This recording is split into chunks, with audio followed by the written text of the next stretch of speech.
नमस्कार साथियों, मैं हूं Pramod Kumar Kanwal intensive spiritual path से। एक व्यक्ति को एक जादुई चिराग मिला, उसमें से जिन्न निकला।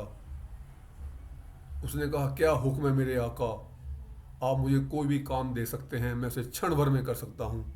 लेकिन ये ध्यान रखना कि मैं कभी खाली ना बैठूँ। यदि मैं एक सेकंड के लिए भी खाली हो गया तो मैं आपको मार दूंगा। अब व्यक्ति उसको अपने काम बताने लगा, लेकिन वो हर काम को एक एक क्षण में कर देता था और धीरे धीरे उसे काम खत्म होने लगे। अब वो उसको दुधारू तलवार की तरह दिखाई देने लगा कि यदि इसको मैंने काम नहीं दिया तो ये मुझे मार डालेगा। इसी प्रकार आज का आधुनिक विज्ञान हमारे लिए दुधारू तलवार बना हुआ है। हम छोटी छोटी ऊर्जा को एकत्र करके आज परमाणु ऊर्जा तक पहुंच गए हैं, मगर यही आज हमारे विनाश का कारण भी बन गया है।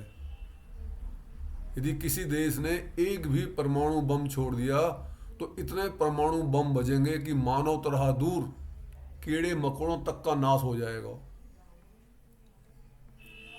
जिस प्रकार ऊर्जा संसार की भौतिक वस्तु में विद्यमान है, वैसे ही एक ऊर्जा हमारे भीतर उपलब्ध है, जिसे हम जीवात्मा या आत्मा कहते हैं।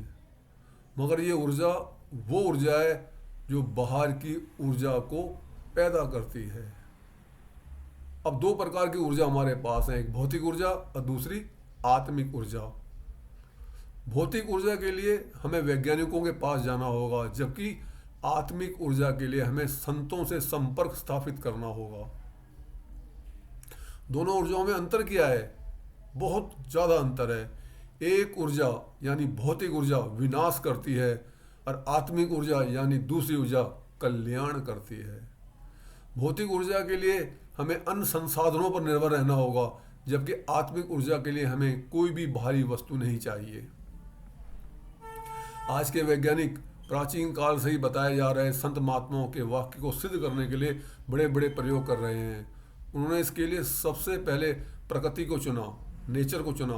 अब वैज्ञानिक अणु परमाणु की खोज तक पहुंच गए हैं, जहां हमारी ज्ञानेंद्रियों के द्वारा पहुंचना बिल्कुल भी संभव नहीं है। वैज्ञानिकों ने अभी तक ये जरूर जान लिया है कि वस्तु में भिन्नता और पृथकता होने के बावजूद भी इसके अंदर एक शक्तिशाली समानता है। ग्रंथ कहते हैं कि प्रारंभ में एक शब्द था, यह शब्द प्रभु के साथ था और शब्द ही प्रभु था। मुस्लिम धर्म ग्रंथों में इसे कलमा, हिंदुओं की धार्मिक पुस्तकों में इसको नाद शब्द या नाम, और बौद्धिक धर्म ग्रंथों में इसको सोनोरस लाइट, पारसी में इसको सरोसा, चीनी धर्म पुस्तकों में इसे ताओ और यूनानी दर्शकों द्वारा इसे लोगोस और सूफी संतों ने इसे बांग ए आसमानी कहा है। दुनिया भर के सभी ग्रंथों में प्रकाश और ध्वनि के उदाहरण भरे पड़े हैं। यदि आप दुनिया के सभी धर्म के पूजा स्थलों में देखोगे तो पाओगे कि ध्वनि प्रकाश का वहाँ पर किसी न किसी रूप में प्रयोग होता ही है। शब्द या नाम प्रभु की सबसे सीधी और सरल अभिव्यक्ति है और ये पूर्ण रूप से आध्यात्मिक तत्व है।